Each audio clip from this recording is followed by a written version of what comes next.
کرام گھوڑے کے بارے مختلف رائے رکھتے ہیں۔ آیا کہ گھوڑے کا گوشت حلال ہے یا حرام؟ اگر گھوڑے کا گوشت حلال ہے تو پھر اتنے گھوڑے ہر سال کیوں مر جاتے ہیں؟ ان کا گوشت کوئی کھاتا کیوں نہیں؟ ان کا گوشت ضائع کیوں ہو جاتا ہے؟ اگر گھوڑے کا گوشت نبی کریم صلی اللہ علیہ وسلم نے حرام قرار دیا تھا تو کب حرام قرار دیا؟ اور اگر کھانے کا حکم دیا تو کب دیا؟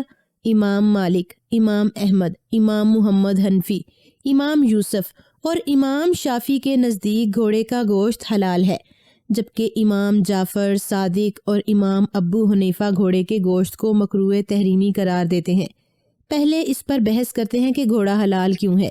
حضرت اسماء بن ابی بکر سے روایت ہے کہ رسول اللہ کے زمانے میں ایک گھوڑا نہر کیا گیا، پھر سب نے اسے کھایا۔ حضرت جابر بن عبداللہ سے روایت ہے کہ غزوہ خیبر کے موقع پر رسول اللہ نے گھوڑے کا گوشت کھانے کی اجازت دی اور گدھے کا گوشت کھانے سے منع فرمایا۔ کتاب غزاوت کے بیان۔ جو ائمہ کرام گھوڑے کے گوشت کو حلال قرار دیتے ہیں ان کی بنیاد یہ احادیث ہیں۔ اب اس نقطہ پر بحث کرتے ہیں کہ امام جعفر صادق اور امام ابو حنیفہ گھوڑے کے گوشت کو مکروہ تحریمی کیوں قرار دیتے ہیں۔ اللہ تعالیٰ قرآن کریم میں ارشاد فرماتے ہیں کہ ہم نے گھوڑوں، خچروں اور گدھوں کو اس لیے پیدا کیا تاکہ تم ان کی سواری کرو، اور وہ بعض سے زینت بھی ہیں، اور بھی بہت سی ایسی چیزیں پیدا کرتا ہے جن کا تمہیں علم نہیں۔ اللہ تعالیٰ اپنی ایک اور رحمت کا ذکر فرماتے ہیں کہ زینت کے لیے اور سواری کے لیے اس نے گھوڑے اور خچر پیدا کیے ہیں۔ بڑا مقصد ان جانوروں کی پیدائش سے انسان کا فائدہ ہے۔ بعض علماء نے گھوڑے کے گوشت کی حرمت کی دلیل ان آیات مبارکہ سے لی ہے۔ یہ وہ چوپائے ہیں جن کا ذکر اللہ نے علیحدہ سے کیا ہے اور ان کو فضیلت دی ہے۔ حضرت ابن عباس ان چوپایوں کی حرمت میں بیان کرتے ہیں کہ اس آیت سے پچھلی آیت میں اللہ تعالیٰ ان چوپایوں کا ذکر کر کے ارشاد فرماتے ہیں کہ انہیں تو تم کھاتے ہو، پس یہ ہوئے کھانے کے جانور، اور ان تینوں کا ذکر کرتے ہوئے ارشاد فرمایا کہ ان پر تم سواری کرتے ہو، پس یہ ہوئے سواری کے جانور۔ تو اس آیت سے ان تینوں کی حرمت ظاہر ہوتی ہے۔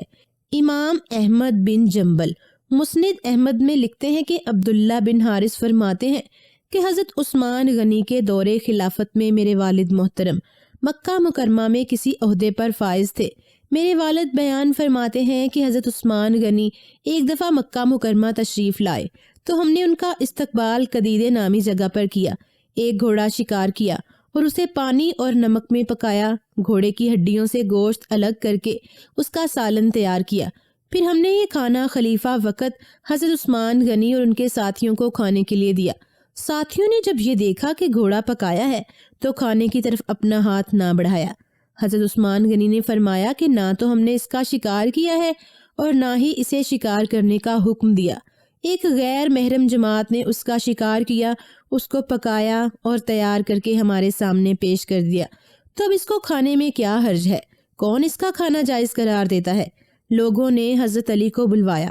حضرت عبداللہ بن حارث فرمانے لگے، اے علی، نہ تو ہم نے اس گھوڑے کا شکار کیا اور نہ ہی شکار کرنے کا حکم دیا، نہ ہی ہم نے اسے پکایا اور نہ ہی پکانے کا حکم دیا۔ یہ سب کچھ جو کیا وہ ایک نہ محرم جماعت نے کیا۔ اب ہمارے اس کھانے میں کیا مسئلہ ہے؟ حضرت علی نے فوراً فرمایا کہ میں ہر اس شخص کو حکم دیتا ہوں کہ کھڑا ہو جائے جو اس وقت دربار رسالت میں موجود تھا۔ جب حضور اکرم کے دربار میں ایک جنگلی گدھے کے پائے پکا کر لائے گئے تو نبی پاک نے فرمایا، ہم محرم ہیں اور انہیں غیر محرم کو کھلا دو۔ اس پر 12 صحابہ کھڑے ہوئے اور انہوں نے حضرت علی کی تصدیق کی۔ یہی بات پھر حضرت علی نے شتر مرغ کے انڈوں کے بارے میں کی۔ تو ان باتوں سے یہ معلوم ہوتا ہے کہ گھوڑا فی نفسہ حلال جانور ہے، کیونکہ نبی کریم صلی اللہ علیہ وسلم نے اسے حرام قرار نہیں دیا۔ اسی لیے ترکی کے ہوٹلوں میں گھوڑے کا گوشت عام ملتا ہے، لیکن امام جعفر اور امام ابو حنیفہ کے نزدیک کیونکہ گھوڑا جنگوں میں استعمال ہوتا ہے اس لیے اس کا گوشت کھانا مکروہ تحریمی ہے، اور آج کے دور میں بھی جنگ کے دوران اور سرحدوں کی حفاظت کے لیے تنگ اور دشوار راستوں سے گزرنے کے لیے گھوڑوں کا استعمال کیا جاتا ہے۔ اسی وجہ سے تقریباً ہر ملک کی قومی پریڈ میں فوج اور پولیس کے گھڑ سوار دستے موجود ہوتے ہیں۔ ایک روایت میں ہے کہ آپ نے فرمایا، گھوڑوں کی پیشانی میں قیامت تک کے لیے خیر لکھ دی گئی ہے۔ اس لیے موجودہ دور میں بھی یہ نہیں کہا جا سکتا کہ گھوڑے اب جہاد یا جنگ میں استعمال نہیں ہوتے۔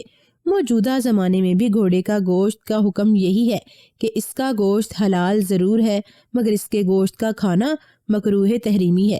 اللہ تعالی ہم سب کے لیے آسانیاں پیدا فرمائے اور ہمیں دین کی صحیح سمجھ عطا فرمائے، آمین۔